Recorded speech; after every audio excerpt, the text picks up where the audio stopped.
दोस्तों, हमारी आज की कहानी का शीर्षक है बहू नमक की तरह होती है।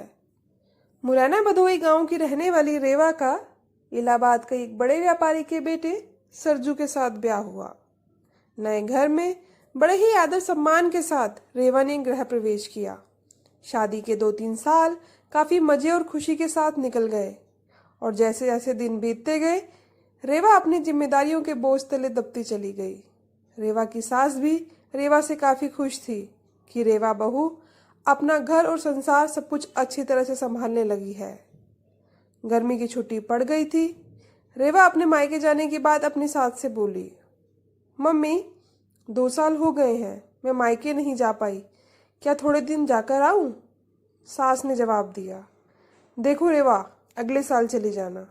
रेवा यह सुनकर काफी नाराज और दुखी होकर सोचने लगी कि जब चंचल दीदी हमारे घर हर 3 महीने में आती है तो मम्मी काफी खुश होती हैं और कहती हैं कितने दिन बाद आई हो, और मुझे 2 साल हो गए, मेरे बारे में कोई कुछ सोचता ही नहीं, मेरी खुशी किसी के लिए कोई मायने ही नहीं रखती, और क्या दिन भर इन लोगों के लिए खाना बना के खिलाती रहूं, घर का सारा काम करती रहूं क्या? मेरी यही जिंदगी है। और रेवा कमरे में आंसू की धारा समेटे दाखिल हुई। शाम को चंचल दीदी आने वाली हैं, देखना मम्मी कितना खुश होती हैं। खाने की अलग अलग फरमाइशों की लड़ी लगती रहेगी कि कभी चंचल दीदी के लिए समोसे बना दो, कभी पालक पनीर, तो कभी बिरयानी। मैं इतना क्यों सोच रही हूँ? करना तो मुझे ही है, बनाना तो मुझे ही है, तो चलूं किचन में, अभी से तैयारी में लग जाऊं।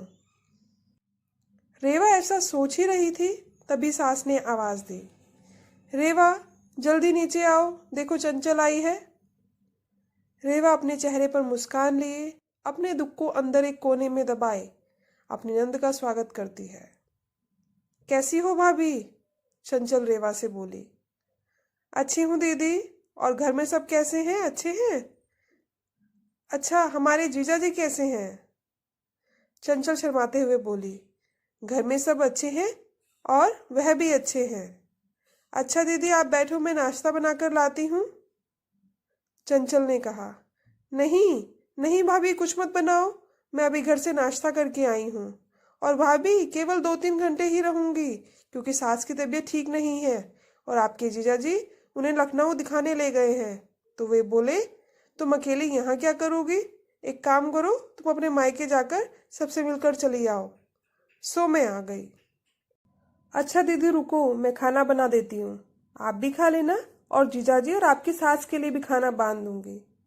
अरे भाभी, मेरे साथ बैठो, बातें करो, शाम तक मैं चली जाऊंगी, खाना तो बनता ही रहेगा। तभी रेवा की सास ने रेवा से कहा, तुम एक काम करो, तुम चंचल के साथ बैठो और बातें करो, मैं कुछ बनाती हूँ।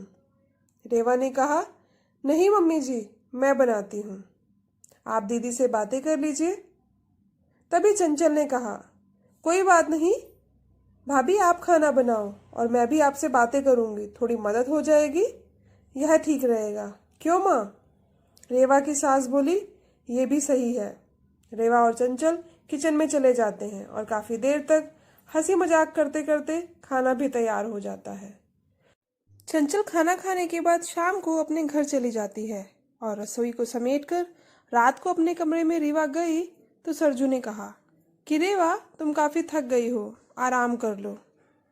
हाँ, मुझे आराम कहाँ है, तुम्हारी माँ तो बस यही चाहती है कि मैं अपने मायके ना जाऊं। चंचल दीदी 1-2 घंटे के लिए आती है, लेकिन मिलकर तो जाती है। उसमें क्या रेवा, तुम भी चली जाओ, सरजू ने कहा। और देखो, दीदी भी कहाँ आ पाती हैं। जब शरद जीजा जी अपनी माँ को लखनऊ डॉक्टर के पास दिखाने ले जाते हैं, वह तभी मिलने आती हैं, तो इसका मतलब है मैं कभी नहीं जा सकती अपने मायके। ऐसा तो मैंने नहीं कहा रेवा। अच्छा तुम शांत रहो, मैं कल माँ से बात करता हूँ, तुम अपने मायके चली जाना, ठीक है? तुम तो रहने दो। गुस्सा करते हुए रेवा सो जाती है। सुबह उठकर रेवा अपने कामकाज में रोज की तरह लग जाती है। दोपहर में शर्मा आंटी रेवा की सास से मिलने आती है और काफी देर तक बातें करती रहती है। तभी शर्मा आंटी रेवा की सास से पूछती है कि चंचल की माँ, ये तो बताओ कि बहू और बेटी में क्या फर्क समझती हो? रेवा इस सवाल के जवाब का इंतजार कर रही थी कि मम्मी जी का इस पर क्या जवाब होगा। रेवा की सास ने मुस्कुराते हुए बोला, बेटी कैसी भी हो पर वह मीठी होती है, बहू नमक की तरह नमकीन होती है। यह सुनते ही रेवा निराश होती है और दिल भी काफी दुखी हो जाता है। शर्मा आंटी चली जाती हैं। काफी देर तक रीवा यह सोचती है कि मैंने मम्मी के साथ क्या बुरा किया है, मम्मी मेरे बारे में ऐसा क्यों सोचती है, और वह अब घर में निराश रहने लगती है। निराश रेवा को देखकर एक दिन रेवा की सास ने पूछा, रेवा यहाँ आओ, तुमसे कुछ किसी ने कहा है क्या, या सरजू ने कुछ बोला है क्या? कुछ नहीं मम्मी जी, रेवा की आवाज में दर्द था। रेवा की सास ने अपने पास बिठाकर पूछा, नहीं तुम बताओ रेवा क्या हुआ है? रेवा की आंखों में आंसू भर आए और रेवा की सास को सारी बात बता दी कि कैसे शर्मा आंटी से आप बेटी और बहू में फर्क बता रही थी। ओह, तो तुम ये सुनकर नाराज हो गई? बस इतनी सी बात? अरे रेवा, मैंने कहा बेटी मीठी होती है, वह चाहे कितनी भी गलती करे उसकी गलती नजर ही नहीं आती, वह गुड़ की तरह मुंह में घुल जाती है, और खाने में अगर मीठा ना हो तो कोई फर्क नहीं पड़ता। और बहू नमक के समान इसलिए है क्योंकि खाने में अगर नमक ना हो तो खाना बेस्वाद होता है। खाने में नमक मिलने पर हम जो खाना खाते हैं उसी नमक के हम कर्जदार बन जाते हैं। ठीक उसी तरह तुम मेरे लिए वही नमक हो। मैं अपने स्वार्थ के लिए तुम्हें कहीं नहीं जाने देती हूँ, क्योंकि तुम्हारे घर पे ना रहने पर घर सूना सा लगता है। इस घर को संभालती हो इसलिए हम तुम्हारे कर्जदार हैं। रेवा सारी बात समझ जाती है और अपनी सास के गले लिपट कर रोने लगती है। शाम को सरजू जब घर आता है तो अपनी माँ से कहता है कि माँ, रेवा अपने मायके जाना चाहती है एक दिन के लिए। रेवा तपाक से बोल उठी, नहीं नहीं, मुझे नहीं जाना, मैं चली गई तो खाने में कोई स्वाद नहीं रहेगा। सरजू को कुछ समझ नहीं आया कि कल रात मायके जाने के लिए मुझसे कह रही थी, अचानक से इसको क्या हो गया। सरजू सोचने लगा कि इन औरतों को समझना मर्दों के बस से परे है। रेवा की सास रेवा के सिर पर हाथ फेर कर रहती है और सरजू एक टक लगाकर रेवा और अपनी माँ को देखता रहता है।